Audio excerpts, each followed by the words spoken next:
26 अक्टूबर 2014 से हुई यात्रा, शुरू हुई यात्रा आज 2023 में पहुंची है। 9 वर्ष की ये यात्रा।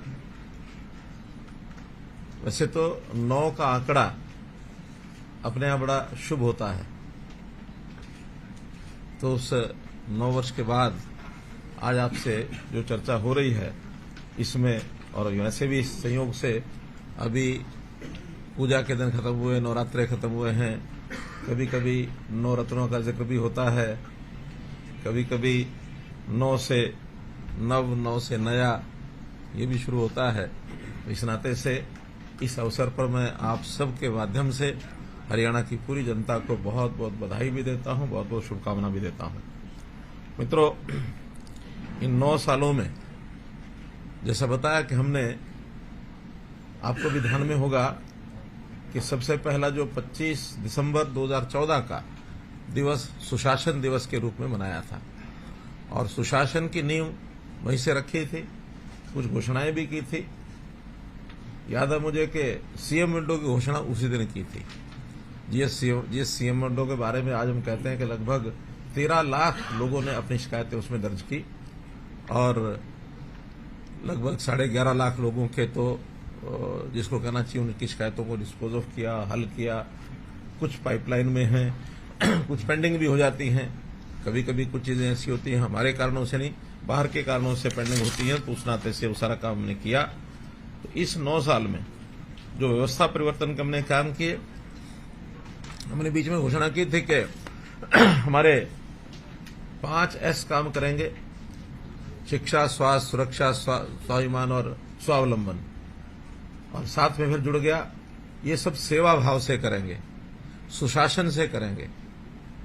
तो इस नाते से ये सारी व्यवस्थाएं एक भाव लेकर के हमने शुरू की, और मुझे संतोष है इस बात का कि हमने पर्याप्त मात्रा में इन सब कामों को किया भी है। जब 14 में व्यवस्था संभाली थी, उस समय अपने को सबको पता है कि कैसी एक व्यवस्था थी। यानी भेदभाव की बातें उस समय होती थी, भ्रष्टाचार की बातें उसमें होती थी, एक निराशा का वातावरण ये सब उस समय था। उस निराशा के वातावरण से ही परेशान होकर के और हरियाणा की जनता ने एक उम्मीद के साथ और इस सरकार को चुना था। उस उम्मीद के साथ चुनने के कारण से ही हमारे सामने एक चैलेंज भी था, और उस चैलेंज को पूरा करने के लिए लोगों की जो धारणाएं बनी हुई थी, जो आलोचनाएं हमारी वो करते थे कि ये आदमी तो कोई इसको अनुभव नहीं है, बिना अनुभव का आदमी कितने दिन चलाएगा, आज गई के कल गई, कल गई के परसों गई।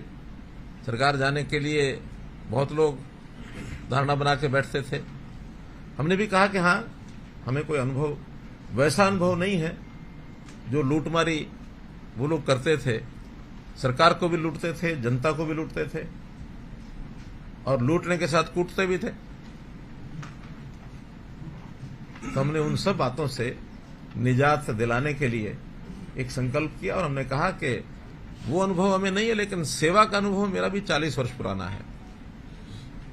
2014 अगर मैं कहूं तो उससे पहले 1975-76 के बाद, 70 के बाद कहिए, जब इमरजेंसी समाप्त हुई थी, तो हमने वो सेवा का संकल्प लिया था।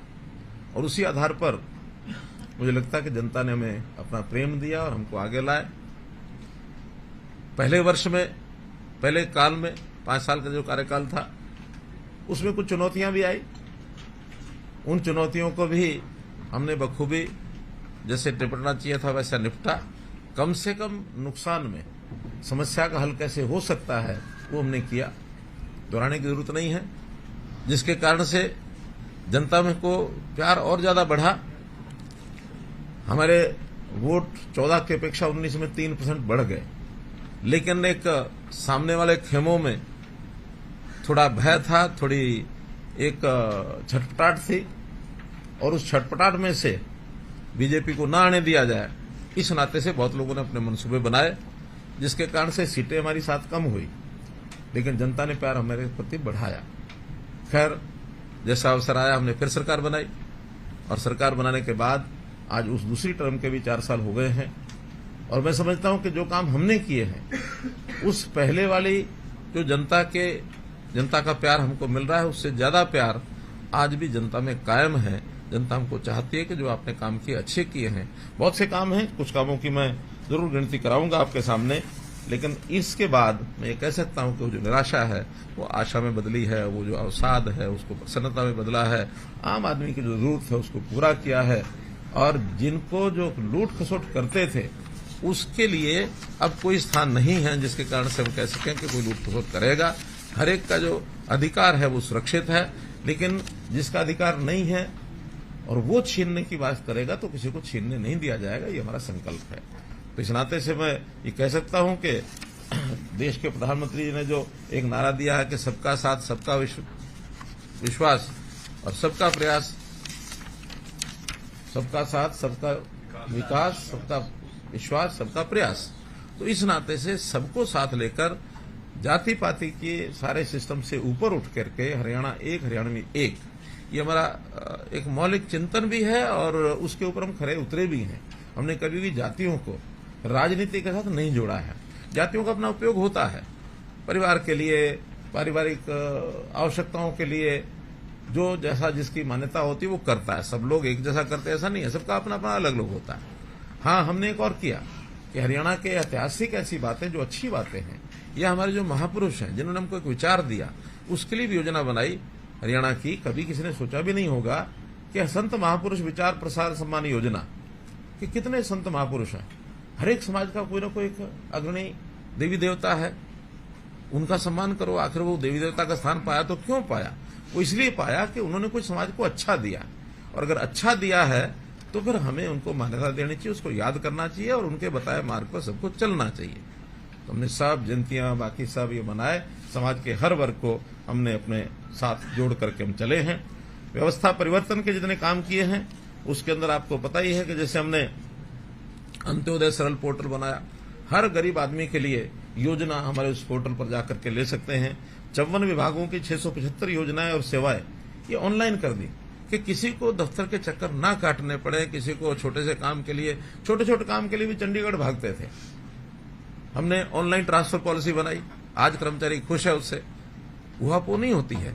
तो इस नाते से डीबीटी की जो योजनाएं, यानी जितने प्रकार का लाभ समाज को मिलना चाहिए, बिचौलिए जो थे वही उसमें आड़े आते थे। जितना पैसा रिलीज होता था उसका बहुत बड़ा प्रतिशत जो है बीच में गायब हो जाता था। हमने डीबीटी की सारी योजनाएं बनाई। किसानों के लिए जो उनको पैसा दिया, शायद 80,000 करोड़ रुपए के लगभग हमने किसानों को सीधा उनके खातों में डाला है। और भी जो सेवाएं हैं, चाहे स्कॉलरशिप्स हैं, चाहे अन्य प्रकार की उनको सुविधाएं हैं, उसका रियल टाइम जो उसको पैसा मिलना चाहिए, ऐसे 36 लाख जो इस प्रकार के लोग थे जिनके खातों को हमने ठीक किया है, और जिसके कारण से पात्र लोगों को वो चीजें पहुंची हैं।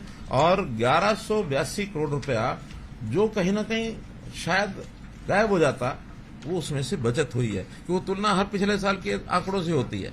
तो बहुत चीजों में, चाहे वो स्कॉलरशिप है, चाहे वो पेंशन है, ओल्ड एज पेंशन में देखिए कि लोग बच जाते थे, मरे हुए लोगों की भी पेंशन जारी हो जाती थी, उनकी लिखी जाती थी, लोग जेब में डाल लेते थे। तो एक प्रकार का जो आईटी के कारण से, एक टेक्नोलॉजी के कारण से हमने इस व्यवस्था का परिवर्तन किया। हम जड़ों से भी जुड़े हैं और हमने आधुनिकता के आधार पर टेक्नोलॉजी का सहारा लेकर के आज भी सारे काम किए हैं। तो इस प्रकार से व्यवस्था परिवर्तन का हमने काम किया है। और चर्चा में बिंदु बहुत हैं, फिर भी कुछ जरूर मैं दोहराना चाहूंगा। हालांकि ऐसा नहीं कि इनमें से आपको पता नहीं होगा, लेकिन आज एक विशेष अवसर है। 9 वर्ष पूरे हुए हैं, तो 9 वर्ष का पूरा खाका ये जब तक सामने नहीं आएगा तब तक उसका एक कंक्रीट पता भी नहीं लगता कि आखिर 9 साल। हमको तो लगता है कल शुरू हुआ था, आज 9 साल पूरे हो गए, लेकिन 9 साल में क्या क्या क्या जब वो सारा याद करते हैं तब हमको भी संतोष होता है। और आपको भी अगर उसमें से कोई बात ध्यान में आती तो आप हमको ध्यान करा सकते हैं। मीडिया के लोगों का यही ध्यान है कि कोई हमारे ध्यान कराने लायक बात जरूर ध्यान कराएं। तो थोड़ा सा अगर आज का कार्यक्रम थोड़ा लंबा भी चले तो उसकी चिंता मत करना, बच जाए तो जरूर पूछना। तो जैसे ऐसे ही बैठे बैठे हम याद कर रहे थे कि 9 वर्ष के 9 ऐसे काम, या बाकी सारे कामों को इसमें बांटते हुए 9 कौन से काम हो सकते हैं। डिटेलिंग बाद में करूंगा, मैं उसकी 9 हेडिंग पढ़ता हूं। परिवार पहचान पत्र एक। दूसरा, बीपीएल की सीमा हमने 120 से बढ़ा के 180 की है, उसके लाभ सबको दिए। बेटी बचाओ बेटी पढ़ाओ एक और सफलता का बड़ा विषय। मेरी फसल मेरा ब्यौरा जो किसानों के लिए एक बेस बन गया है उनके सारे समस्याओं के हल के लिए। चिराई और आयुष्मान कार्ड, लगभग 30 लाख से ऊपर लोगों को, परिवारों को 5 लाख रुपए का जो सालाना लाभ मिलना सुनिश्चित किया है। प्रधानमंत्री स्वामित्व योजना, फिर इसी प्रकार से नल से स्वच्छ जल हर एक रसोई में पहुंचाना। 5,791 गांव में 24/7 बिजली देना। ई लर्निंग के लिए 5.5 लाख जो हमने टेबलेट दिए हैं, ये भी एक यूनिक हुआ है, किसी प्रदेश ने ऐसा नहीं किया है। हर जिला नेशनल हाईवे से जुड़ा है। हिसार अंबाला के 2 नए नागरिक हवाई अड्डे, ये एक निर्माण की स्थिति में पहुंचे कि धीरे धीरे यहां चाहे वो राष्ट्रीय डोमेस्टिक फ्लाइट्स होंगी या इंटरनेशनल फ्लाइट्स होंगी या फिर उड़ान की छोटी फ्लाइट्स है, उनके लिए भी पर्याप्त हमारे अपने 2 एयरपोर्ट हमारी अपनी जमीन पर हो जाएंगे। अन्यथा तो एक दिल्ली में है और दूसरा चंडीगढ़ का हमारा सांझा एयरपोर्ट है जिसका उपयोग करते हैं। लेकिन ये हवाई पट्टियां काफी हैं, लेकिन 2 एयरपोर्ट ये हमारे एकदम अपनी धरती पर हो जाएंगे।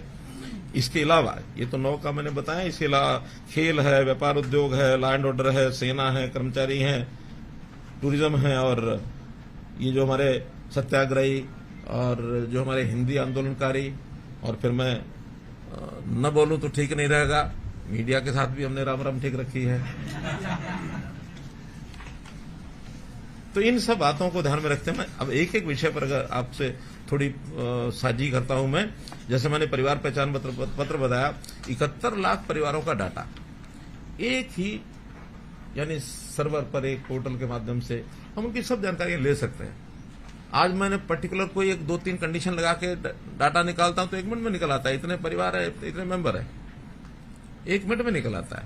कोई भी श्रेणी जिसकी हमको चिंता करनी, योजना बनानी है, फट हम निकाल लेते हैं। आय के हिसाब से, आयु के हिसाब से, व्यवसाय के हिसाब से, शिक्षा के हिसाब से सब चीजें निकल आती हैं।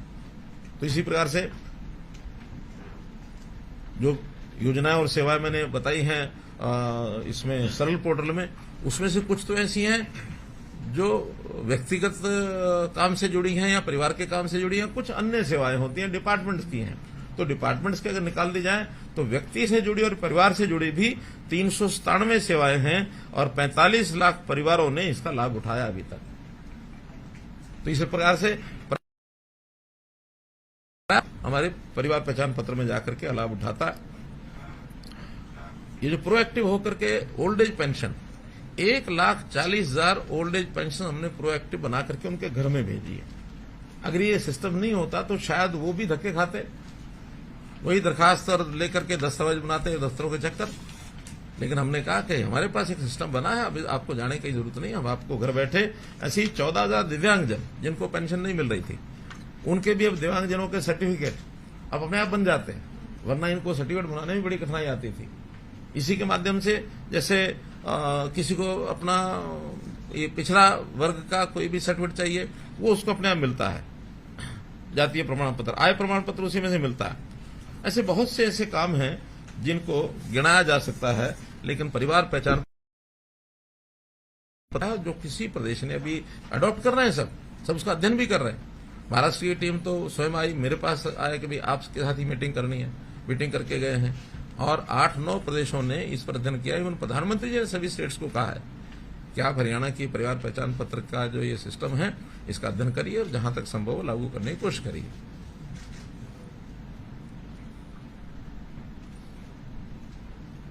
आज यानी आज नए कुछ कर रहे हैं। हाँ, जैसे एक हमारे पीएससीएम साहब ने बताया कि आज के दिन 42,431 ओल्ड एज पेंशन को पीपीपी से सेवा को यानी आज भेज रहे हैं, आज भेज रहे हैं। तो आज कल से उनका काम शुरू होगा। हाँ, तो 42,000 नई पेंशन आज के दिन ये बना रहे हैं। इस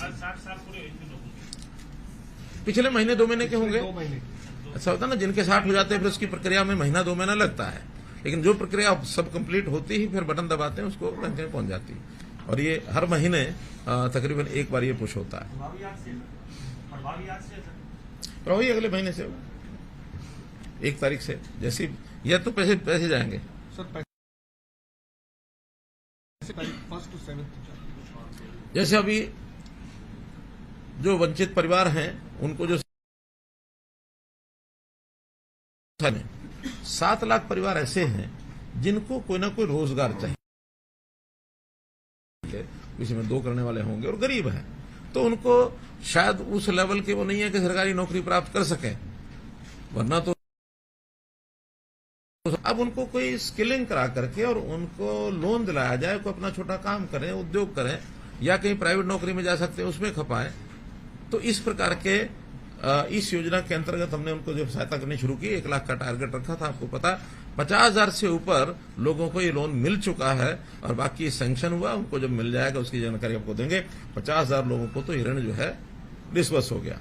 आयुष्मान भारत के साथ हमने योजना जोड़ी थी अपनी चिरायु हरियाणा, जो 15.5 लाख की बजाय, और ये हमारी 38 लाख 38.5 लाख को लाभ मिलेगा। एक नई जो बात की है कि 3 लाख तक, 1.80 से 3 तक भी उसका 50% जो ₹100 है, इसमें भी लोग जो हैं वो काफी बड़ी मात्रा में आ रहे हैं और बहुत जल्दी उनको ये शुरू हो जाएगा। दयालु योजना, यानी गरीब परिवार में किसी व्यक्ति की डेथ होती है जो 6 वर्ष से ऊपर का है, उनको एज के हिसाब से भी हमने कुछ राशि देनी शुरू किया। ये भी कहीं आज तक योजना शुरू नहीं हुई, लेकिन एक गरीब परिवार का कमाने वाला चला जाए तो उसको 5 लाख रुपए हम देते हैं, ताकि परिवार का कोई व्यवस्था में जमा करा लेंगे तो भी कुछ न कुछ मंथली उसका इंटरेस्ट भी आ सकता है, या जैसी योजना बनाएंगे वो हमने देना शुरू किया है। प्रधानमंत्री स्वनिधि योजना में भी 10,000 रुपया रेडी फड़ी वालों को, 52,000 रेडी फड़ी वालों को ये भी दिया गया है। तो इसी प्रकार से श्रमिकों के लिए भी जो न्यूनतम वेतन है वो हमने 61 रुपया है, यानी प्राय डबल है। उच्च कुशल जो थे उनका 6,200 था, 13,600 है। इसी प्रकार पंजीकृत जो श्रमिक, उनकी बेटी की शादी में जो शगुन था वो भी पहले 51,000 था, बढ़ा करके 1,01,000 किया गया है। एक प्रकार से हर चीज डबल से नीचे हमने नहीं रखी है। नारी का सशक्तिकरण का, यानी ये भी एक प्रकार से जो गरीब परिवार हैं उसी के नाते से, और फिर जो नारी के सशक्तिकरण का विषय है, इन चीजों को भी लगातार बढ़ा रहे हैं। पुलिस थाने 2 से 33 किए हैं। आशा वर्कर्स, इनका वेतन, ये जब हम आए थे उस समय सिर्फ वेतन क्या, मानदेय 500 रुपया था सिर्फ 2014 में, आज 6100 रुपया किया हमने मानदेय। उसके अलावा उनको अलग से जो उनकी योजनाओं की स्कीमों का जो मिलता है इंसेंटिव, वो अलग है। वो अलग अलग प्रकार से, किसी का 5,000 होगा, किसी का 10 होगा, किसी का 20 होगा, 25-25, 30,000 रुपये भी ऐसी हमारी बहनें ले जाती हैं। तो इसलिए इनका भी हमने अभी 6100 रुपया वो कर दिया है। एक योजना हमने हरिहर योजना चलाई। हरिहर योजना यानी ऐसे बच्चे जो अबंडन्ड है, एक अबंडन्ड है, एक सरेंडर्ड है। सरेंडर्ड तो यह है कि माता पिता में से ही कोई आदमी किसी बाल गृह में छोड़ गया, अभी हम नहीं पाल सकते, आप इसको पाल दीजिए, कम से कम उसका परिवार का पता है कौन है कहां है। अबंडन्ड वो हैं जो कहीं या तो मिल गए या कोई लावारिस छोड़ गए। कई जगह पर ऐसे, वो बच्चे कौन है, कैसे है, क्या है, उस विवाद में जाने की आवश्यकता नहीं, लेकिन एक बच्चा है जिसका जन्म हुआ है, उसका पालन पोषण करने के लिए कोई सिस्टम, तो हमारे बाल गृह है, सारे देश भर में है। लेकिन बाल गृहों में व्यवस्था क्या थी अभी तक कि 18 वर्ष के बाद उनकी कोई जिम्मेवारी नहीं। 18 वर्ष के बाद कहते थे चलो बाहर जाओ और जाकर के अपने आप करो जो कुछ करना। हमने कहा कि नहीं, ये भी एक ऐसी जिसका आगे पीछे कुछ नहीं है, उसको 18 वर्ष के बाद भी संभाले, कोई तो संभाले। तो 18 से 25 तक की संभाल ये हरिहर योजना के अंतर्गत हमने उन बालकों के लिए कि 18 वर्ष होने के बाद पढ़ाई वो करता ही है, मैट्रिक अथवा +2 उसने कर लिया होगा, मैट्रिक कर लिया होगा तो ग्रुप डी, और 12वीं ये +2 कर लिया होगा तो ग्रुप सी। ये नौकरी उसको एक्स ग्रेशिया नौकरी अपने आप हम दे देंगे। अभी पिछले साल हमने ऐसे 11 बच्चों को ये नौकरी दी है, और आगे भी इसका सारा रजिस्ट्रेशन वगैरह सब हमारे पास डाटा होता है। हर वर्ष जितने बच्चे उसमें 18 वर्ष के होते जाएंगे उनको काम देते जाएंगे। उसके आगे पढ़ाई करने का भी स्कोप उनका है। अगर वो पढ़ना चाहते हैं तो सरकारी खर्च पर पढ़ेंगे। वो पढ़ने के बाद आगे कंपटीशन में ग्रुप सी लें, ग्रुप ए लें, ग्रुप बी लें या ग्रुप ए लें, ये उनकी अपनी परफॉर्मेंस पर है। लेकिन डी और सी ये उनको सुनिश्चित हमने कर दिया कि उनको ये नौकरी मिलेगी। 25 साल तक उनकी जो कमाई होगी, अगर वो सैलरी लेते हैं, वो अपना जमा रखेंगे। खर्च सारा सरकार करेगी जब तक 25 साल के होते हैं या उनकी शादी उससे पहले हो जाए।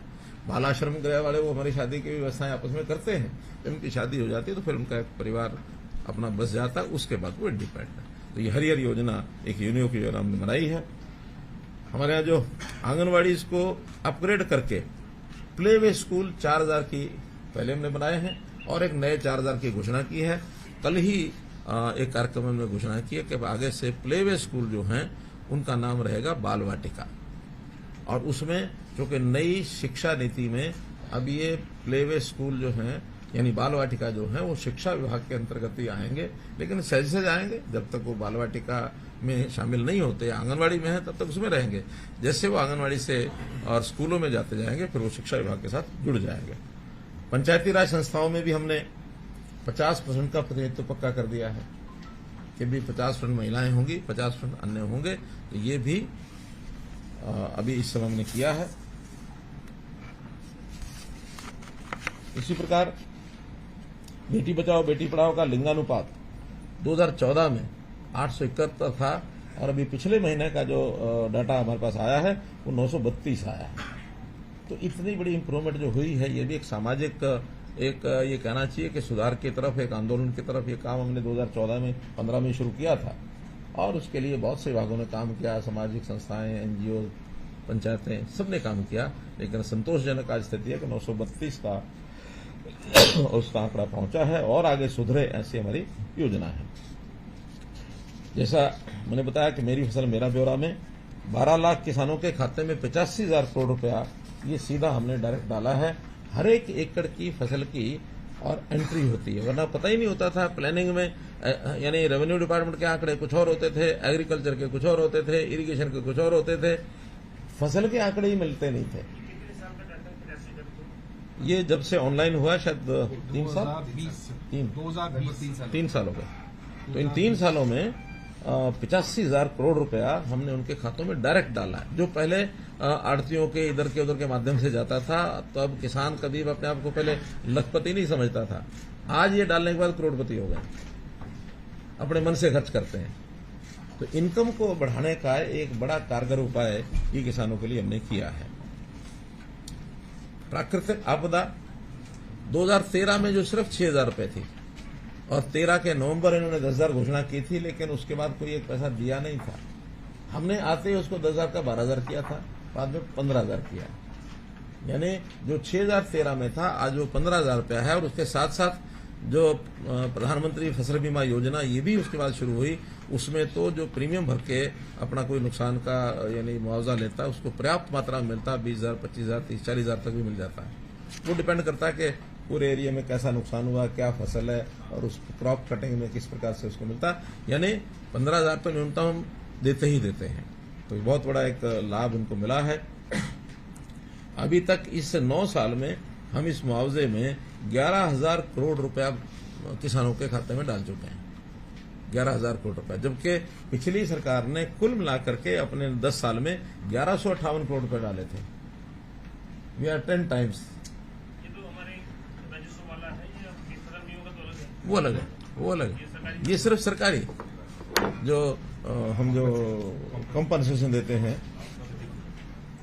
आपदा वाले, उसमें एमएसपी पर हमको पता है कि मेन फसलें तो वही होती हैं जो सारे देश में होती है, लेकिन हमने छोटे लेवल पर भी जिनकी फसलें बहुत कम होती हैं उनको भी एमएसपी पर किया। तो 14 फसलें हम एमएसपी पर खरीदते हैं। हालांकि बहुत पूरी जरूरी होती नहीं है, जैसे मूंगफली खरीदते हैं, जैसे मूंग खरीदते हैं, जैसे तिलहन खरीदते हैं, तिल खरीदते हैं, बहुत कम मात्रा में होता है, लेकिन फिर भी हम खरीदते हैं।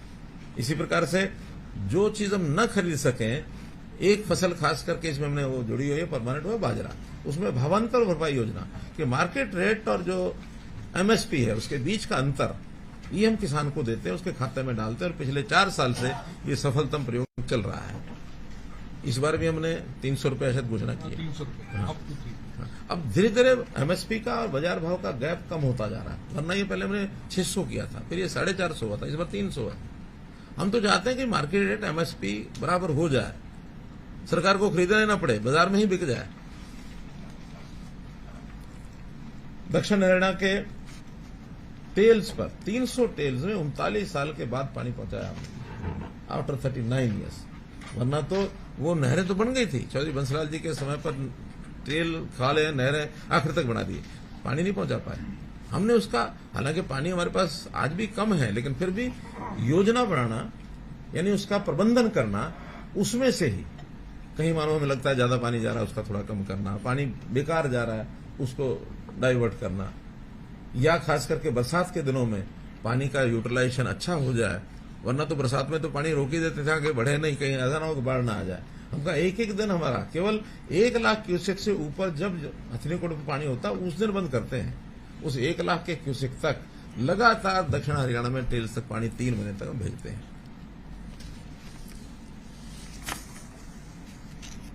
स्वास्थ्य विभाग में जैसा चिरायु और आयुष्मान का मैंने बताया ही है कि बहुत बड़ी सुविधा हमने दी है। साथ ही हमने मेडिकल कॉलेजेस की संख्या हर जिले में एक बनाने की जो बात थी, घोषणा सब जिलों की हो गई है।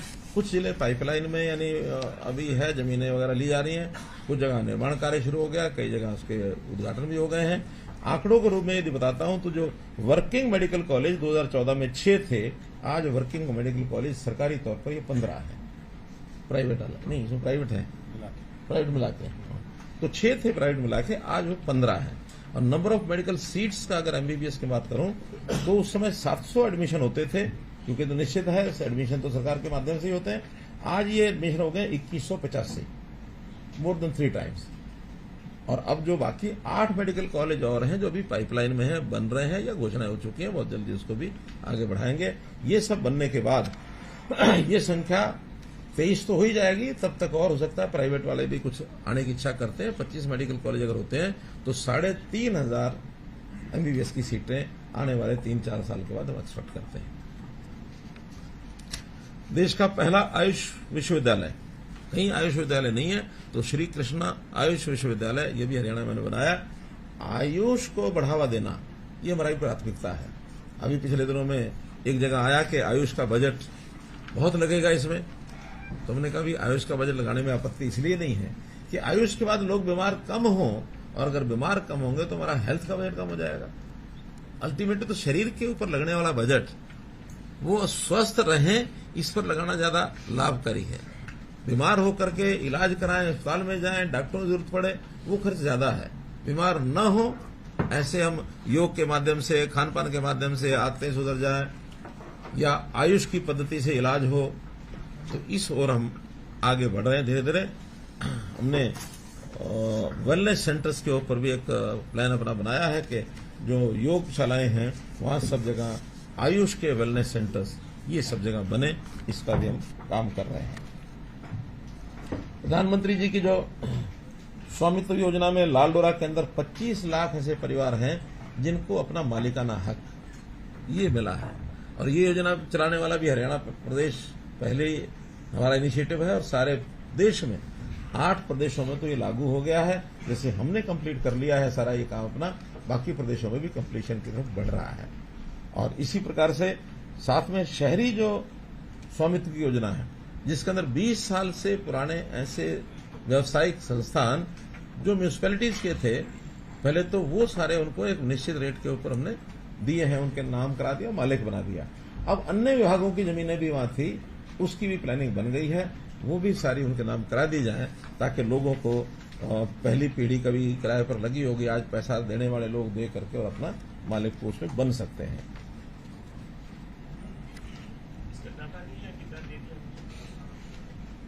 ये स्वामित्व शहरों में मोहित कितनी हो गई है? 3,500 के लगभग अभी हो गई है, उसमें से 2,900 की रजिस्टर हो गई और बाकी प्रोसेस जो कंटिन्यूअस प्रोसेस है वो तो लगातार अप्लाई करते हैं, फिर उनके कुछ फॉर्मेलिटीज होती हैं, उनको कोई पुरानी किराया, ऐसा भी ना हो ना कि कोई इलीगल बैठा है उसके बाद कुछ है ही नहीं, वो भी क्या मालिक बनाओ। तो कम से कम जो ऑथराइज्ड है उनको 3,500 के आसपास है, लेकिन अभी और भी दूसरे विभागों की बाकी है। और पंचायतों में हमने इंडिपेंडेंस बहुत दी है उन लोगों को, यानी डिसेंट्रलाइजेशन और उनका सशक्तिकरण। कि अपने फैसले पंचायतें अपने आप करें, नगर पालिकाएं अपने आप करें। हम उनको साल का जो बजट है वो निश्चित करके देंगे। कभी किसी सरकार ने निश्चित जो कैलकुलेटेड बजट उनको कभी नहीं पहुंचाया। हमने ये तय किया था कि 7% ऑफ एसओटीआर वो उनको जाना ही चाहिए। दोनों मिलाकर के आबादी के हिसाब से शहर का 45% है, नगरीय क्षेत्र का वो 55% है। उसको हर गांव को, हर शहर को उसकी आबादी के हिसाब से बांटते हैं, 4 किस्तों में देते हैं। काम जो कराना है उन्होंने कराए। हमारे पास हर छोटी मोटी बात के लिए, गली के लिए, नाली के लिए, आखिरी काम लोकल बॉडीज का है, स्वच्छता का, इसका उसका। बड़े प्रोजेक्ट्स हम बनाएंगे, लेकिन छोटे काम जितने वो अपने आप करें, अपना निर्णय अपने आप करें, तो ये विवाद बने। पंचायती राज संस्थाओं में 8% पिछड़ा वर्ग ए, इनको हमने आरक्षण दिया।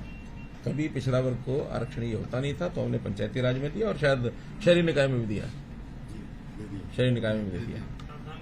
हरियाणा देश का पहला राज्य है, यहाँ पढ़ी लिखी पंचायतों का कानून बड़े संघर्ष के साथ बनवाया। पंचायतें पढ़ी लिखी होनी चाहिए, अंगूठा टेक सिस्टम खत्म करो। इस नाते से गांव का भी इसमें एक बहुत बड़ा लाभ होने वाला है। सफाई कर्मचारियों का जो 8100 रुपया था, आज 14,000 रुपया ग्रामीण क्षेत्र में हम दे रहे हैं। चौकीदार का जो 3500 रुपया था, आज 11,000 रुपये दे रहे हैं। मनरेगा की मजदूरी जो 214 रुपया थी, आज 357 है। हालांकि ये केंद्र के साथ हर एक प्रदेश का एक सिस्टम है बना हुआ, वही तय करते हैं, लेकिन फिर भी किस जगह महंगाई और बाकी सब देख करके स्टैंडर्ड ऑफ लिविंग के हिसाब से तय होता, तो ये 357 रुपया ये भी सारे देश में सबसे ज्यादा है, क्योंकि इनकम के हिसाब से भी हरियाणा के लोगों की इनकम अच्छी है। उस नाते से ग्रामीण क्षेत्र के अंदर 31 लाख घरों में नल से स्वच्छ जल ये पहुंचाया है, और इसमें भी शायद हमारा सैचुरेशन हो गया। हाँ, ये हमारा सैचुरेशन, हालांकि इसका टाइम लिमिट 25 तक की है। हमने 22 टारगेट रखा था और 22 में हमने ये पूरा कर लिया। और इसी प्रकार बिजली जो मैंने बताई, 24 घंटे बिजली, ये भी 5800 गांवों के अंदर सीधी पहुंच गई है। शहरी निकाय के नाते से अनधिकृत कॉलोनियों का विषय इसके बाद भी आएगा, एक आज भी कुछ करने वाले हैं, लेकिन अभी तक जो योजना हमारी बन गई है उसमें 2547 ऐसी अनधिकृत कॉलोनियां जो या तो हो गई हैं या रजिस्टर्ड हैं, जो आगे उसमें होने वाली हैं, लेकिन इन सबको हम इस वर्ष के अंदर पूरा करेंगे। इतना बड़ा अभियान अनधिकृत कॉलोनियों का ये कभी नहीं चलाया था। अगर पहले की भी थी तो केवल शहरी इलाके में की थी। अब हमारी लगभग 1000 के आसपास कॉलोनी ऐसी हैं जो शहरी जो लिमिट है उससे भी बाहर दूर बनी हुई है। किसी गांव, बड़े गांव के आसपास बन गई, और गांव वाले कई बार वो नगरीय इकाई बनाना नहीं चाहते, पंचायत रखना चाहते हैं, फिर भी वहां कॉलोनी विकसित हो गई। सुविधाएं उनको भी चाहिए। कई बार कस्बों के आसपास इतनी दूर है कि सारा शहर के अंदर मिलाया नहीं जा सकता, तो ऐसी भी कॉलोनियां हैं जिनको हम अधिकृत करा रहे हैं। उन सब का भी आज बाद में सारा मैं बताऊंगा। शहरों के अंदर मेयर और अध्यक्ष का सीधा चुनाव, ये कभी सोचा पर नहीं था, लेकिन हमने उसको सीधा कराया है। और मतलब इसमें मुझे कहने में कोई आपत्ति नहीं है। इसके कारण से एक बहुत बड़ा भ्रष्टाचार का एक खेल खेला जाता था मेयर के और अध्यक्ष के चुनाव में, वो सब चौपट हो गया, उसको हमने खत्म कर दिया। 4 बड़े शहरों में डेवलपमेंट अथॉरिटीज बनाई हैं, पंचकुला, सोनीपत, फरीदाबाद और गुरुग्राम। तो डेवलपमेंट अथॉरिटीज ये अलग से, यानी जो एमसीजी के या जो म्यूनिसिपल कमेटी या नगर निगम के लेवल के कामों से ऊपर के काम हैं, बड़े काम, बड़े हाईवेज हैं, बड़े एलिवेटेड रोड्स हैं, पुल हैं, ये सब, या स्टेडियम्स हैं, तो ऐसे बड़े काम जो हैं वो सारे डेवलपमेंट अथॉरिटी कराएगी। वो जो काम अभी तक या तो एचएसवीपी कराता था या कहीं और विभाग उसमें लगते थे, लेकिन अब अलग से डेवलपमेंट अथॉरिटी उनकी बनाई, और बहुत अच्छा, कम से कम फरीदाबाद, सोनीपत सबसे पहले शुरू हुआ था, गुरुग्राम, तो बहुत अच्छा एक विकास आप लोग सब देखते ही हैं, वो उसके कारण से निकला है। और फरीदाबाद भी अच्छा काम कर रहा है, सोनीपत में शुरू हो गया है, और पंचकुला में शुरू हो गया, और 5वां वो हमने हिसार के अंदर भी इसको घोषणा की है, बहुत जल्दी उसका गठन भी हो जाएगा।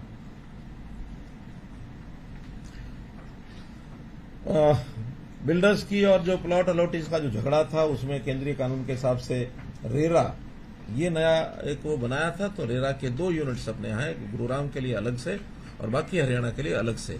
तो इसमें भी सुचारू रूप से काम जो चल रहा है, तो बहुत से जो ऐसे मकानों के प्लॉट होल्डर्स या जो फ्लैट होल्डर्स थे उनको काफी उसका लाभ हुआ है। पावर डिपार्टमेंट, जहां हमने 24 घंटे बिजली की बात कही है, वहां पर बिजली के जो लाइन लॉस हैं ये 2014 में हम देखते हैं भयंकर थे। कुछ गांव तो ऐसे थे यानी बिजली का बिल भरना वो अपना अपमान समझते थे। ये तो एक ऐसा सरकार का जजिया कर है, ये हम क्यों दें बिजली। तो उनकी धारणा क्या थी, शायद बिजली मुफ्त में आती है, पानी में से निकलती है, पैसा तो लगता ही नहीं, इसलिए बिल क्यों भरें। लेकिन आखिर भले ये बात ठीक है कि उसके कोई रॉ मटेरियल के नाते कोई खर्च नहीं है, लेकिन पानी से बनाने के बाद उसका भी खर्च आता है। और हाँ, अगर कोयले से बनाई जाए उसका भी खर्च आता है। फिर वहां इतना बहुत बड़ा सिस्टम इंफ्रास्ट्रक्चर होता है, उसका भी खर्च आता है। तो उस सारे खर्च के नाते उसकी कॉस्ट तो बढ़ती है। जब ये समझाया हमने, बहुत प्रेम से प्यार से सब समझाया, सारा कुछ किया। पहली बात तो लाइन लॉस जो कुछ गांवों में 80% दर्ज किए गए, और कुछ रिकवरी जो है बिलों की वो भी नहीं होती थी, कई साल के पड़े थे, उसकी कई योजनाएं बनाई। अल्टीमेटली आज लाइन लॉस टोटल मिलाकर के एवरेज 13.6% रह गया। यानी और थोड़ा हम कोशिश करेंगे, it will come to single digit, कोशिश करनी पड़ेगी। अभी 13.6% है। और जो हमारा बिलों की रिकवरी है, जो बिल पे हो दे दिए जाते हैं, उसकी रिकवरी जो 50-55% रहती थी, अब वो 84% हो गई है। और बिजली की कंपनियां, पहली बार हरियाणा की चारों बिजली कंपनियां जो है वो प्रॉफिट में आई है। और ये गुजरात के बाद Haryana is the second state जिसके अंदर हम इसको कवर कर पाए हैं। बाकी अभी भी सारे प्रदेश जूझ रहे हैं इस घाटे में। कुसुम योजना के अंतर्गत जो सोलर पंप लगाने थे, उसमें भी हरियाणा ने बहुत अच्छी अचीवमेंट अपनी की है। 56,000 सोलर पंप हम लगा चुके हैं, और इस अगले साल का 70,000 नए सोलर पंप का एक टारगेट रखा है, और उसको भी अब शुरू कर दिया है। वो किसी स्टेज पर होगा तो बहुत जल्दी इसको हम पूरा करेंगे। जो ओवरहेड लाइन है, हालांकि इसमें पहले लाइनें बिछती हैं, फिर लोग बना लेते हैं मकान और सारा अपने बिल्डिंग्स, बाद में फिर वो आखिर जनता तो जनता है, उनके कहने पर हमको हटाना भी पड़ता है। तो हमने 150 करोड़ के लगभग पिछले साल में इस पर लगाया था। 151 करोड़ रुपया इस साल का हमने इसको घोषित किया है। तो कुल मिलाकर 3,151 खतरनाक लाइनें ये हैं, जिसमें से लगभग 3,000 हट चुकी हैं। लेकिन अभी भी जो और नई लाइनों की पहचान हो रही है, उसमें सब मिलाकर के 150 करोड़ रुपए का और जो राशि रखी है, इसमें हम पूरा करेंगे।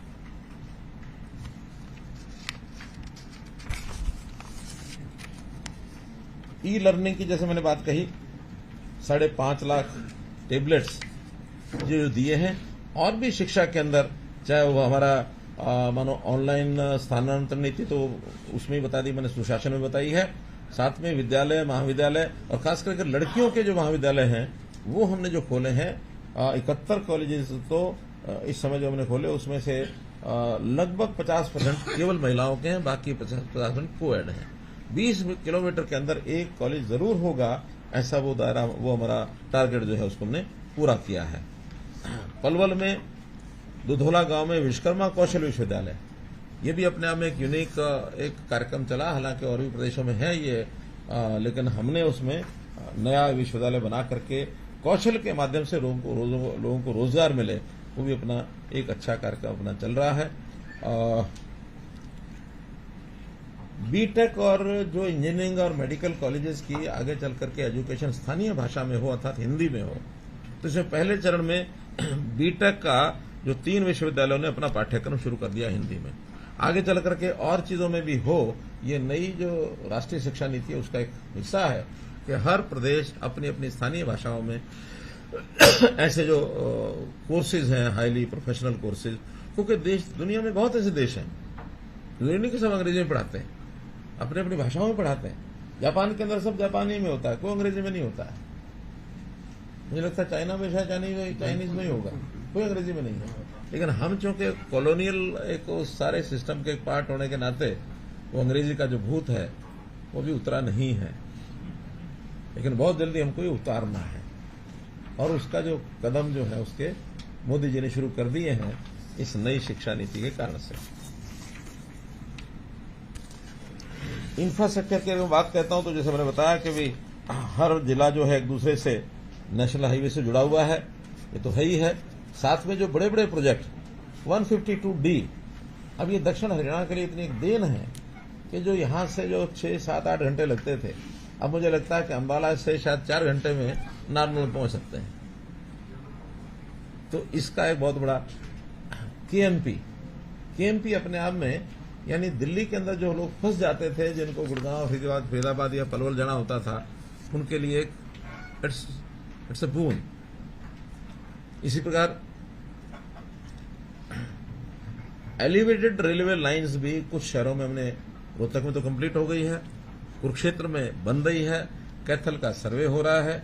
तो जहां जहां शहर के चारों तरफ फैलाव ज्यादा हो गया और उनके कई कई फाटक जो रेडियल रोड्स थे उनके, उन सब फाटकों के ऊपर उनको खत्म करके ऊपर रेलवे को ही, पहले तो सबके ऊपर एलिवेटेड वो बनाए जाते थे, पुल बनाए जाते थे, ओवरब्रिज। अब सब जगह ओवरब्रिज बनाने के बजाय रेलवे लाइन को ही ऊपर उठा दो, नीचे सड़कें सब निकलेंगी। तो ऐसे 3 शहरों का तो ये हो गया, और भी ऐसी कोई आवश्यकता होगी तो सब बनेगा। परिवहन के अंदर हरियाणा में ई-टिकटिंग शुरू हो गई है कि अब हर एक सवारी जो पास बनवाना चाहेगी अपना, अभी तो ऑप्शनल रखा है, जो पास बनवाना चाहेंगे वो पास बनवाएंगे और बाद में स्वाइप करेंगे, उसका टिकट का उसका कट जाएगा। तो जितना भी उसको रिचार्ज करना है, 100 रुपया 200 रुपया उसका करेंगे। रिचार्जिंग पर 10% का उनको रिबेट मिल जाएगा। यानी 100 रुपये का कार्ड लेना है तो 10 है 5% है। रोडवेज है यहाँ को बैठे, मुझे ध्यान नहीं आ रहा, 5 है 5% है। तो 100 रुपये का अगर रिचार्ज कराना तो 95 रुपये देके 100 रुपये का रिचार्ज करा सकते हैं, और जितना पैसा उसमें लगेगा कट जाएगा, अपना चलते हैं। हाँ, जब बहुत कम पैसा रह जाएगा फिर बीप आएगा कि आपका बैलेंस इतना है, जैसे एटीएम वगैरह या उसमें आता है तो आपका बैलेंस इतना है, वो मिल जाता है। तो इस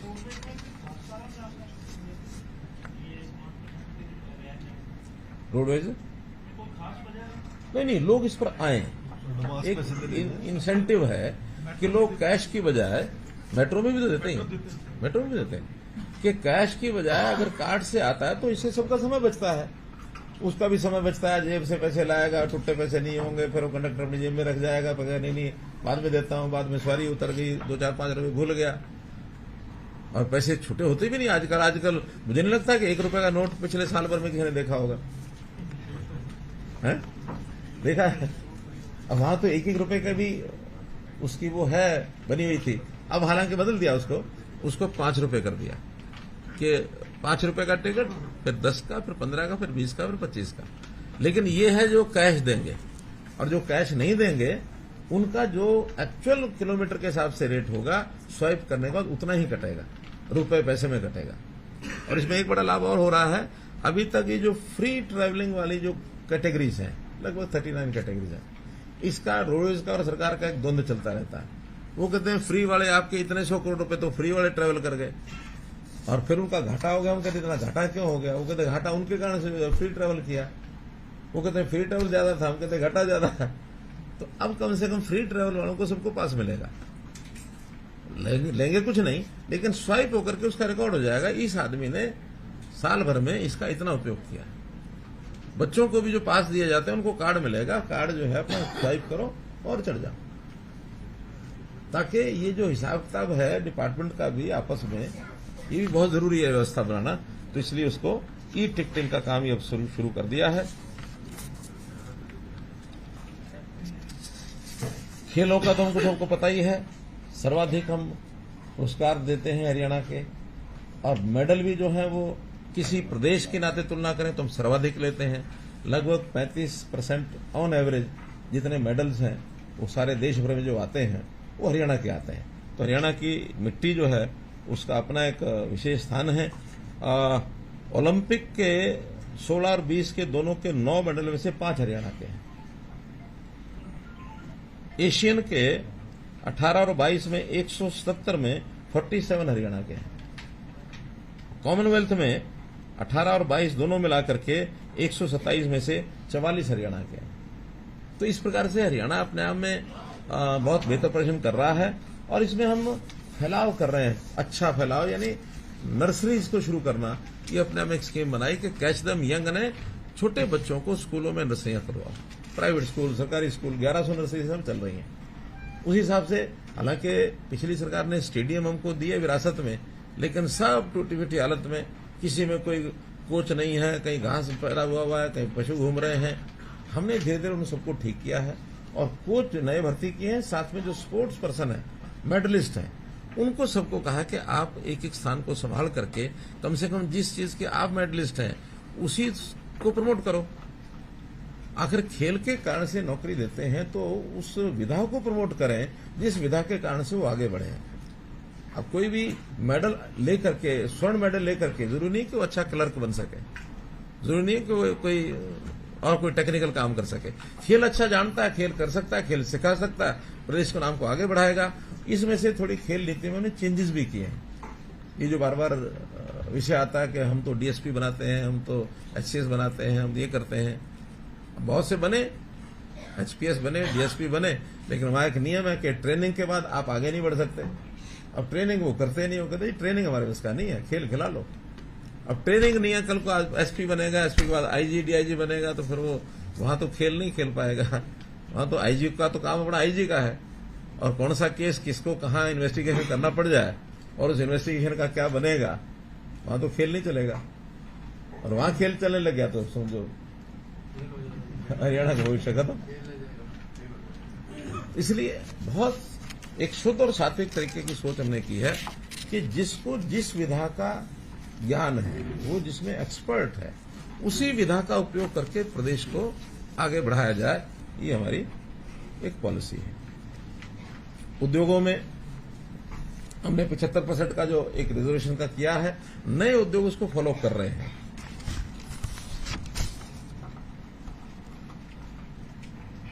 बहुत अच्छा ये समाचार मिला है कि बिजली मंत्रालय, भारत सरकार, जो हमारा यमुनानगर में एक 800 मेगावाट का एक थर्मल और लगना है, उसकी परमिशन भारत सरकार ने दे दी है।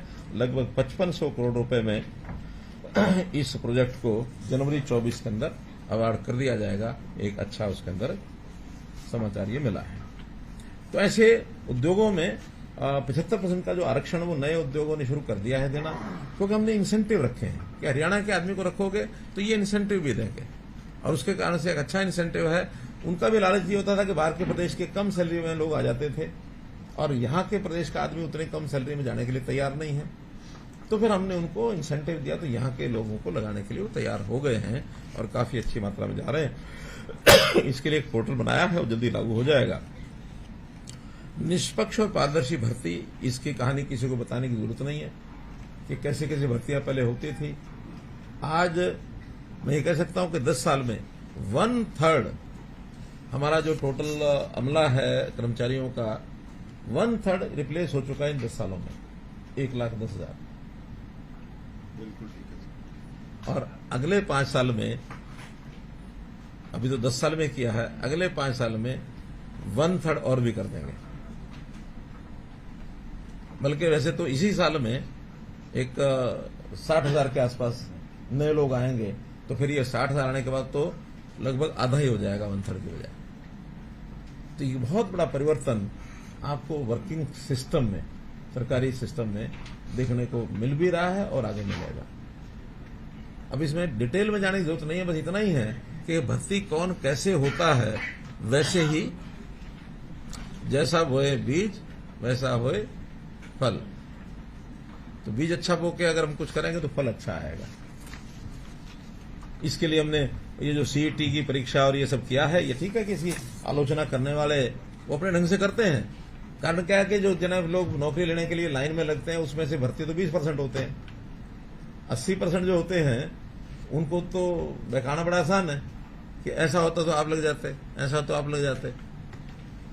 अब 20% जो लगने उसका प्रोसेस ही तो तय किया हमने, क्योंकि प्रोसेस ये रहेगा कम से कम योग्यता के आधार पर लोग आगे आए लगे, उसी नाते से ये सब किया है।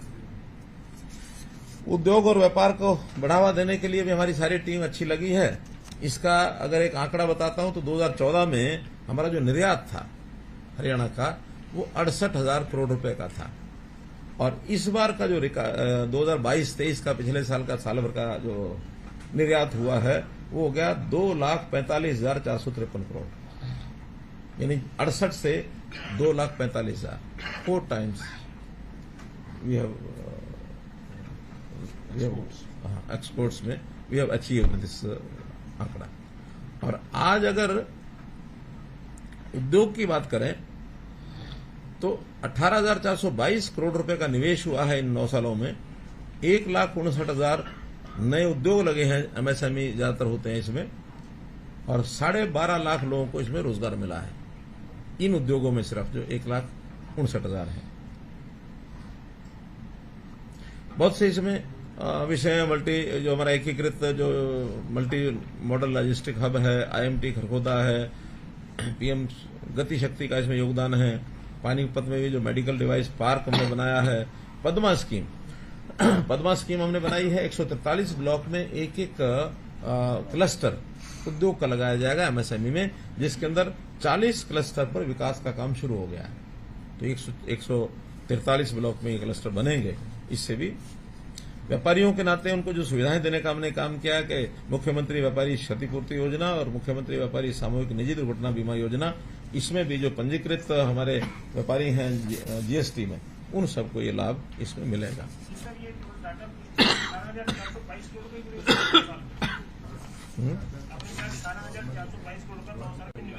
18,422 करोड़ का ये प्राइवेट उद्योग में हुआ। अब टोटल ये जो एमएसएमई का आंकड़ा है ये है 1,59,000। इससे बड़े भी जो उद्योग हैं जैसे मारुति का, वो इसमें नहीं है। हाँ, जो बड़े बड़े उद्योग, ये तो एमएसएमई में जो उद्योग है कहीं 50 करोड़ का, 100 करोड़ का, 20 करोड़ का, 10 करोड़ का, वो जो 1,59,000 उद्योग बताए ये उसका है। और इसमें तो बहुत छोटे भी होंगे, 1 करोड़ से भी कम का भी होगा, 50 लाख का उद्योग भी होगा, 20 लाख का भी होगा। जो सेल्फ एम्प्लॉयमेंट में जो उद्योग लगते हैं, किसी ने अब मुद्रा में लोन ले लिया, 50 लाख लिया, उसने उद्योग लगाया, 20 लाख लिया, उसने भी हाउस होल्ड में कोई घर में जाकर उद्योग लगाया, उनका सबका ये पंजीकरण है 1,59,000 का, ये वो राशि। कानून व्यवस्था के नाते से डायल 112 ये एक उल्लेखनीय उपलब्धि है हरियाणा की।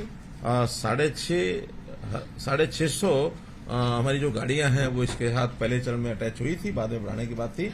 और इसका जो एवरेज टाइम है इसकी बहुत सुधार हुआ है, अब औसत है 8 मिनट की। कोई भी व्यक्ति एक 112 के ऊपर डायल करता है तो कहीं 12 मिनट, कहीं 6 मिनट, कहीं 7 मिनट, कहीं 9 मिनट, कहीं 10 मिनट, एवरेज 8 मिनट में गाड़ी जो है उस व्यक्ति के पास पहुंच रही है। और ये सुरक्षा के नाते से बहुत ही एक अच्छा पहल एक है। साइबर अपराध हमारे यहाँ बहुत बढ़ने की जो आई हैं शिकायतें, उसके लिए 29 अलग से साइबर अपराध पुलिस थाने ये बनाए गए हैं, और हर एक पुलिस थाने में एक साइबर डेस्क, 318 साइबर डेस्क ये उसके अलग हैं।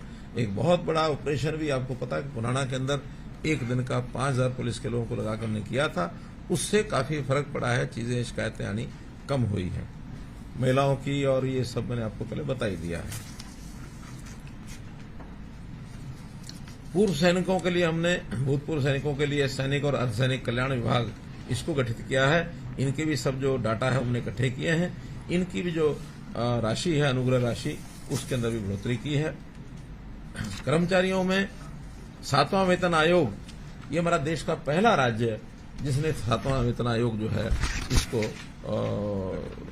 लागू किया था। और जो नई एक्स ग्रेशिया स्कीम, 52 साल की उम्र से पहले अगर निधन हो जाए तो उसको नौकरी का प्रावधान, ये हमने आकर के अब किया है। और इसी प्रकार से हरियाणा कौशल रोजगार निगम, इसमें भी एक बहुत बड़ा परिवर्तन आया कि जो ठेकेदारों के माध्यम से जो होती थी एक एक्सप्लॉयटेशन युवकों की, देना कुछ, लिखवाना कुछ, दिखाना कुछ, तो ऐसी अलग अलग प्रकार से जो चीजें मिलती थी, वो कमीशनें और सारा जो चलता था वो सब बंद हो गया। अब जितने नए आवश्यकता सरकार की होगी, बोर्ड कारपोरेशन को कहीं भी, वो हरियाणा कौशल रोजगार निगम के माध्यम से होगी। उसकी निश्चित सैलरी वो हमने कर दी है और हर वर्ष उसमें बढ़ोतरी करने का प्रावधान है। जो लोग पहले हिचकिचा रहे थे कि हम एचकेआरएम में नहीं जाएंगे, आज वो सिफारिशें कर रहे हैं कि नहीं, हमको भी एचकेआरएम में डालो, हमको भी एचकेआरएम में ले जाओ। ये कर्मचारियों में एक चर्चा वातावरण बन गया है। देखेंगे उसका कितना करना, लेकिन अभी भी 1 लाख से ज्यादा लोग तो पोर्ट हुए जो पहले से लगे हुए थे, और नए भी मेरे ख्याल कोई 25-28 हजार कितने 28-30 के करीब। लगभग एक 25,000 के लगभग नए लगे होंगे, लेकिन जो पुराने थे, जो पहले ठेकेदारों के लगे हुए थे, जिनके कॉन्ट्रैक्ट बाकी बचे थे या जिनका आगे बढ़ाने की जो ठीक लगा डिपार्टमेंट में आगे बढ़ा दिए, उन सबको भी अब HKR में पोर्ट कर लिया। ऐसा मिला करके 1.25 लाख से ऊपर लोग उसके ऊपर रजिस्टर्ड अब हो गए हैं। कर्मचारियों में एक बड़ी मांग थी SC समाज की, खास करके जो रिजर्वेशन इन प्रमोशन, वो हमने प्रावधान कर दिया है और उसमें भी कुछ विभागों ने अपनी लिस्टें निकाल दी हैं और ये भी एक नया एक आयाम जो हमने वो किया है। अभी DA की जो किस्त है, सेंट्रल गवर्नमेंट ने 42% से 46% कर दी है, तो उसको अभी तक तो हमने नहीं इसको बढ़ाया था, लेकिन क्या आज ही घोषणा करनी है? जी सर, जी कर सकते हैं। सर, 1 जुलाई से होना है। देना जब मर्जी कर दो, हैं तो ठीक है। इसको 42 से 46% जुलाई 2023 से ही लागू करने की मैं घोषणा करता हूं, और जो इसके एरियर हैं, यानी जुलाई से जो सितंबर तक के, उनको भी दिसंबर के महीने में दे दिया जाएगा। 42% से DA, 42 से 46, 4% बढ़ाया है ना DA, तो पहले 42 था, वो 46 हो गया।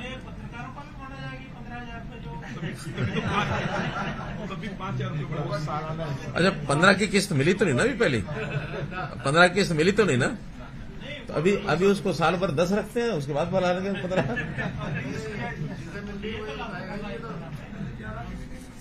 चलिए, इसमें लगभग 3.5 लाख एम्प्लॉइज हैं, उसका इसमें लाभ होगा। हमारा टूरिज्म डिपार्टमेंट और संस्कृति पुरातत्व विभाग, इन्होंने भी काफी छलांगे लगाई हैं। जैसे टूरिज्म में कई प्रोजेक्ट्स हमारे जो शुरू हो गए हैं। कुरुक्षेत्र का शुरू हुआ है, मोरनी में शुरू हुआ, कौन सा टिकरताल। अभी कुछ दिन बाद बैलून, क्या उसको बोलते हैं, हॉट एयर बैलून, उसका भी एक शुरू करने वाले एडवेंचर, एक उसकी उड़ान 8 तारीख को शुरू कर रहे हैं इस नवंबर को पिंजौर में। और एक इसी प्रकार का जो एक केंद्र है, वो हथनी कुंड में जो बैराज है, वहां जो पानी है, वहां भी कुछ समय के बाद वहां शुरू किया जाएगा। और जैसे संस्कृति और पुरातत्व विभाग में हमें मालूम है कि अंतर्राष्ट्रीय गीता जयंती हर वर्ष शुरू होती है, ये भी हमने आकर के इस लेवल पर लेके आए, अंतर्राष्ट्रीय स्तर पर दूसरे देशों में भी जाकर के कर रहे हैं। कैलाश मानसरोवर यात्रा जो है, इसको भी तीर्थ यात्रियों को वार्षिक वित्तीय सहायता दी जाती है। राखी गढ़ी का भी बहुत एक बड़ा सेंटर वहां बन गया है, उसमें संग्रहालय और जो विवेचन केंद्र, उसका निर्माण अभी चल रहा है और बहुत जल्दी उसका उद्घाटन करने के लिए आप लोगों को भी वहां निमंत्रण दिया जाएगा। और 22 एकड़ जमीन के ऊपर अम्बाला छावनी में जो प्रथम स्वतंत्रता संग्राम में शहीद स्मारक जो बनना है, वो किन्हीं कारणों से बीच में रुका था, लेकिन दोबारा से उसका टेंडर हो करके उसको जल्दी शुरू कर देंगे। अरावली सफारी पार्क 10,000 एकड़, ये भी अपने आप में एक इतना बड़ा यूनिक कार्यक्रम है कि इसमें बहुत लोगों को रोजगार भी मिलेगा और हमें मुझे लगता है कि उसकी इकोनॉमी में भी अच्छा खासा हमको उसका लाभ मिलने वाला है, ऐसा मैं मानकर चलता हूं। अग्रोहा में खनन का कार्य, इसकी परमिशन हमको मिल गई है।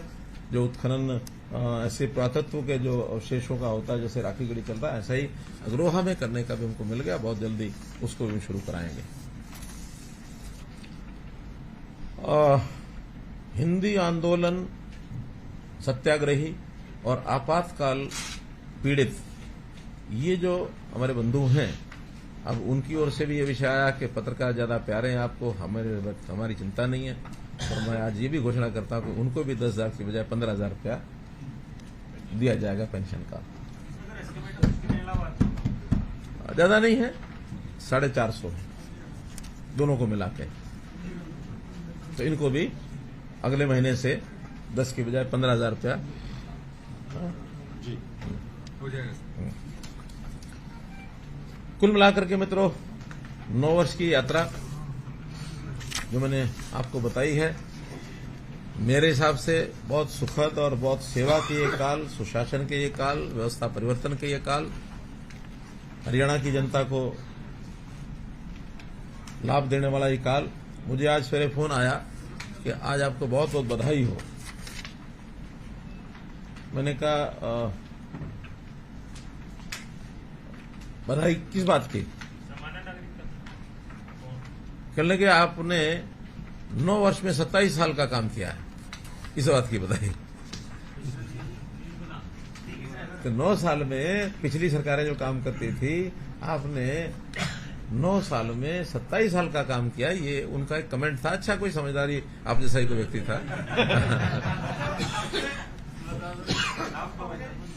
नहीं, अभी क्या, अभी तो आज मैंने समय मांगा आप लोगों से कि आज समय जल्दी रखा ना।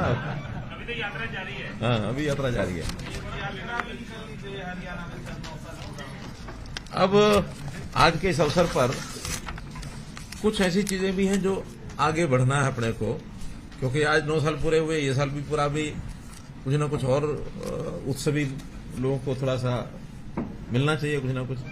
और अगले साल में तो फिर इसी प्रकार से फिर जब बैठेंगे तो उस समय तो फिर आप वाले की जो मांग है उसको भी देखेंगे। तो इस नाते से एक तो हमारे जो स्थानीय निकाय हैं, इसमें ग्रामीण क्षेत्र के और शहरी निकाय के पिछले दिनों में उनके साथ मीटिंग हुई थी, तो उन्होंने डिमांड रखी थी अपने कुछ मानदेय बढ़ाने के लिए।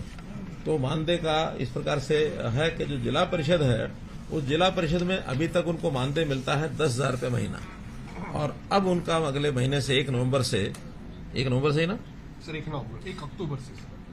1 अक्टूबर से, क्योंकि उनकी मीटिंग अक्टूबर में हो गई थी, तो उनको आश्वासन दे दिया था। ठीक है, 1 महीना और बढ़ गया इसमें, तो 1 अक्टूबर से 10,000 पहले था, अब इसको 20,000 रुपया कर रहे हैं महीने का। 20 डबल। वाइस प्रेसिडेंट 7.5 से 15, मेंबर 3 से 6, यानी लगभग एकदम डबल। पंचायत समिति 7.5 से 15, यानी जो चेयरपर्सन है, वाइस चेयरपर्सन 3.5 से 7, मेंबर 1,600 से 3,000। इस प्रकार से इनका ये सरपंच और पंच का हमने पहले मई में बढ़ा दिया था। ऐसे ही म्यूनिसिपल कॉर्पोरेशन, मेयर, इनको पहले मिलता था 20,500, अब इनको मिलेगा 30,000। सीनियर डिप्टी मेयर 16,500 से 25,000, डिप्टी मेयर 13,000 से 20,000, काउंसलर 10.5 से 15,000, ये कॉर्पोरेशन में। देन म्यूनिसिपल काउंसिल, प्रेसिडेंट 10.5 से 18, वाइस प्रेसिडेंट 7.5 से 12, काउंसलर 7.5 से 12। देन म्यूनिसिपल कमेटी, प्रेसिडेंट 6.5 से 10, वाइस प्रेसिडेंट 4.5 से 8, काउंसलर 4.5 से 8। इस प्रकार से जो हमारे चुने हुए प्रतिनिधि हैं, उन सबका ये मानदेय है, इसको भी उन्हें बढ़ाया है। आज कुल मिलाकर जो नगरीय क्षेत्र और टाउन कंट्री प्लानिंग, इस क्षेत्र की कुछ कॉलोनीज को एक समझो किस्त और इसकी फेज 4 कहें इसको, तो इसकी रिकमेंडेशन हुई है इसको अप्रूव करने की। तो इसमें सबसे पहले जो अर्बन लोकल बॉडीज, स्थानीय निकाय, इसकी 90 कॉलोनियों को और अप्रूव किया जाता है। इसके अंदर सबसे ज्यादा है 25 यमुनानगर की और 17 फरीदाबाद की, 15 पलवल की, 12 झज्जर की, ये 10 से ऊपर है, बाकी जिलों की 10 से कम है। तो ऐसी 90 कॉलोनी और ये अप्रूव की जाती हैं। इनका विकास कार्य के नाते से इसकी योजना ये बननी शुरू हो जाएगी। ऐसे ही टाउन कंट्री प्लानिंग, इनकी भी 100 कॉलोनी, इनको अप्रूव किया जाता है। डिस्ट्रिक्ट वाइज इनकी संख्या है अंबाला 11, भिवानी 3, कुरुक्षेत्र 29, सिरसा 10, यमुनानगर 47। तो ऐसे 5 जिले हैं जिनकी ये अभी और की जा रही है। टाउन कंट्री प्लानिंग की अभी भी जो इन्होंने जनवरी 24 तक का टारगेट लिया हुआ है, 471 कॉलोनी और है टाउन कंट्री प्लानिंग की, जो अभी अप्रूव जनवरी 24 तक करने का प्रयत्न किया जाएगा। क्या टीएल जनवरी 24। हाँ, ऐसे ही टाउन अर्बन लोकल बॉडीज ने भी, इनकी थोड़ा संख्या में ज्यादा है, क्योंकि एक काफी बड़ी मात्रा में जो पिछली कॉलोनीज बहुत पहले अप्रूव हुई थी कांग्रेस के टाइम पर, उन लोगों ने पूरी कॉलोनी को अप्रूव करके बीच बीच में 2-2, 3-3, 4-4 एकड़ का एरिया खाली छोड़ दिया। अब वो प्राइवेट है कि किसी और का है, सरकारी है, लेकिन मकान बाद में बन गए हैं, उनको अप्रूव किया नहीं। उनको लगता है हमारी कॉलोनी अप्रूव है तो शायद हम भी अप्रूव है, लेकिन जब अब बनाने शुरू करी प्रॉपर्टी आईडी तो निकल के आए तो ये इन्होंने अनअप्रूव छोड़ा हुआ है। ऐसे सब भी 800 कॉलोनी पुरानी हैं जहां पैचेज छूटे हुए हैं। क्यों? Is it right? ऐसे ही 800 कॉलोनी तो ऐसी बच गई जिसमें पैचेज 1 एकड़ 2 एकड़ उससे मिला रहे हैं। हाँ वो तो हाँ परिधि से नहीं, वो तो चूंकि एक एक प्रॉपर्टी जांची जा रही है और उसमें रिकॉर्ड जांचा जा रहा है कि ये रिकॉर्ड में कौन सा एरिया है जो अप्रूव हुआ है, उसके अंदर ही निकल करके आई है। और इसके अलावा भी कुछ लगभग ऐसी 800 कॉलोनी और ऐसी होंगी जो हमने बाद में जिनका रजिस्ट्रेशन कराया था वो भी शायद उसमें से ये निकल जाएंगी 90, तो उनको भी 31 जनवरी क्यों गुप्ता जी? हाँ? हाँ। हमारे यूएलबी के कौन आए? नहीं आए। चलो हम उनको 31 जनवरी कहते हैं, 31 दोनों कर देंगे तब भी ठीक है। और इसमें कोई आचार संहिता नहीं लगने वाली, चिंता मत करो, ये तो रेगुलर काम है। लेकिन जनवरी में सब हो जाए ताकि हम बाकी समय में उनके जो काम है डेवलपमेंट के उनको सब कराएं। आपको मैंने पिछली बार बताया था कि इस डेवलपमेंट के काम के लिए अर्बन लोकल बॉडीज का लगभग 3,000 करोड़ रुपया ये खर्च होने वाला है, जो अब से लेकर के और अगले चुनाव से पहले हम 3,000 करोड़ रुपया खर्च करेंगे। 1 एकड़ पर 60 लाख से लेके 1 करोड़ रुपए तक खर्च आएगा, डिपेंडिंग अपॉन रोड्स कैसी हैं, चौड़ी हैं, कम भीड़ी हैं, कितनी हैं, तो इतना इस पर खर्च आने वाला है। और अब है टाउन कंट्री प्लानिंग की जो अप्रूव हुई है, इसका भी निर्णय हमने किया है कि ये सारी अप्रूव्ड कॉलोनीज, इसमें सारा सर्वे का काम, उसकी प्लानिंग का काम और बाद में फिर उस पर बनाने का काम, यानी जो डेवलपमेंट काम होने उसको करने का काम, ये सारा एचएसवीपी करेगा। उसकी जो डेवलपमेंट चार्ज है वो भी एचएसवीपी एकत्र करेगा, लेकिन करेगा on behalf of town country planning. कोई शॉर्टेज रहेगी फंड्स की तो फिर ये टाउन कंट्री प्लानिंग अपने आप तय करेंगे कि किन से लगवाना है, खुद लगाना है या एचएसवीपी से लगवाना है या सरकार से लगवाना है। ये इनके सामने का विषय नहीं है, अपन कर लेंगे। हमें तो वो काम चाहिए, वो कॉलोनी में विकास का काम पूरा होना चाहिए और करेगा वो एचएसवीपी, ऐसा हमने उसमें तय किया है। और इसी प्रकार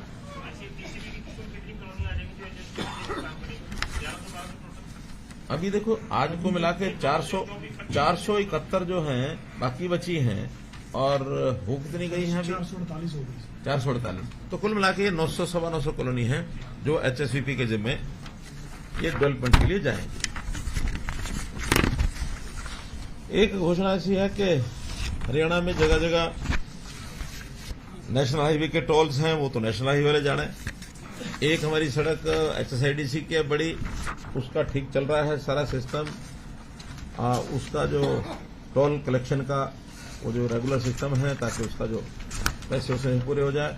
लेकिन पीडब्ल्यूडी की कुछ सड़कें ऐसी हैं जिनमें कमर्शियल टोल लगे हुए हैं, तो उन कमर्शियल टोल में 6 टोल ऐसे हैं जो हमने पहचान की है, जिसका समय भी बहुत थोड़ा बचा है कंट्रैक्टर का, और उसकी कलेक्शन भी कोई बहुत अधिक नहीं है।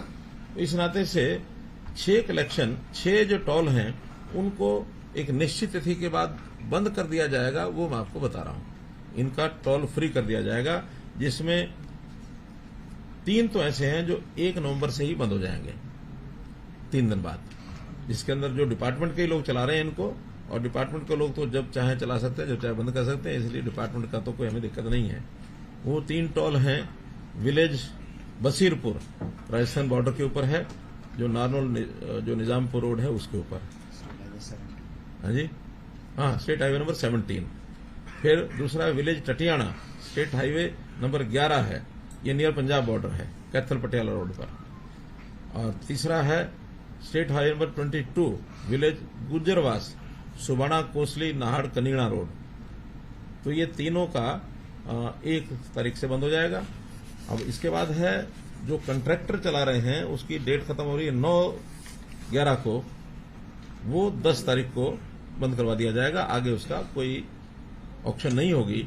वो है Kaithal Khanauri road, village Sangatpura, state highway number 8। इसी प्रकार एक कंट्रैक्टर का कंट्रैक्ट खत्म हो रहा है 30 नवंबर को, वो 1/12 को खत्म कर देंगे।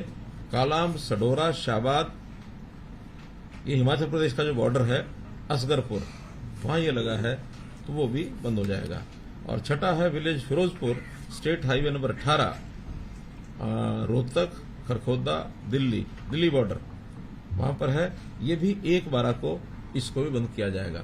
तो ऐसे 6 के 6 बंद होने के बाद लगभग 13 करोड़ रुपए का इसमें लॉस होगा। लेकिन 13 करोड़ में लॉस होगा तो बाद में जो डिपार्टमेंट ये वो सब लगा है तो वो उसके खर्चे भी कम हो जाएंगे। इसलिए एक निर्णय जो है in the interest of the public ये लिया गया कि 6 टोल जो है इनको इस साल के अंत तक ये बंद हो जाएंगे, कुछ 1 तारीख को 3 और 3 उसके बाद।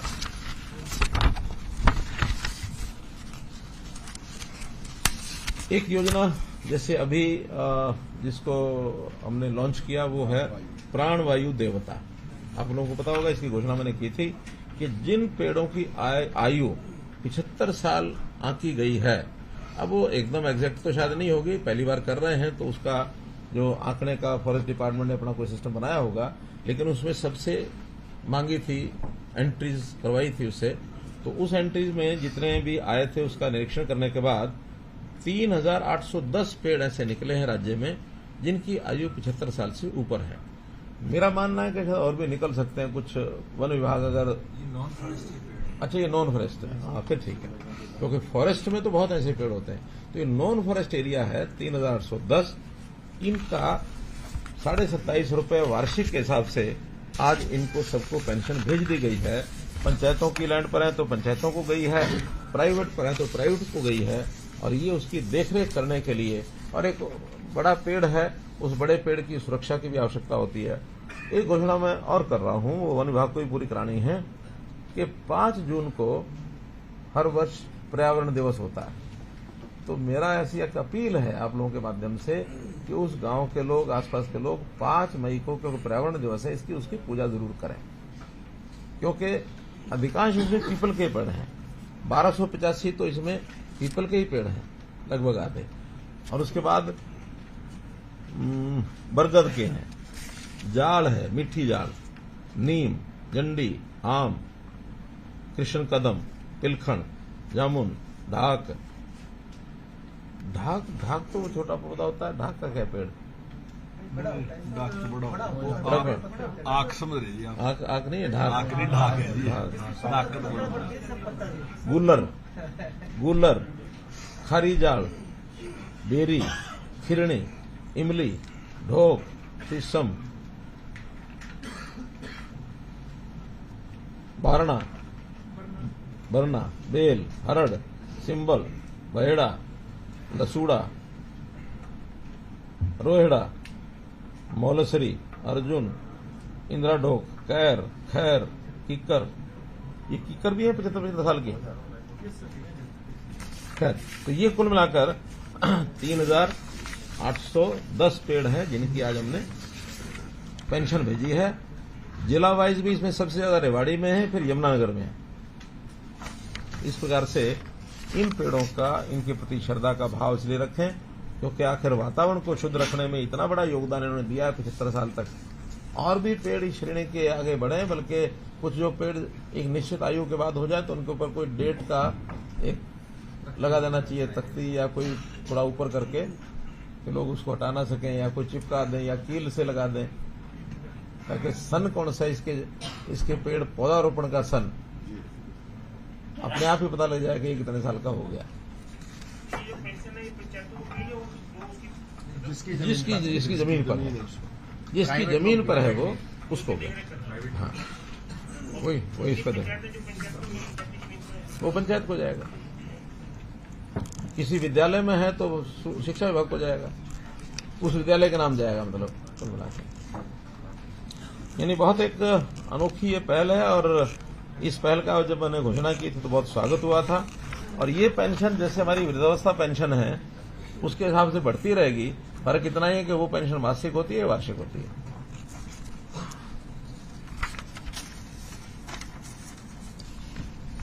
और इसके साथ आशा वर्कर का मैंने बता ही दिया कि 2100 रुपया हमने उनका बढ़ाया है, और साथ में 2 लाख रुपया उनको उनकी रिटायरमेंट पर एक मुश्त ये भी हमने घोषणा की, ये उनको मिलेगा। कुल मिलाकर के मित्रों, अब आपके पास कुछ बचा हो तो आप आ जाओ।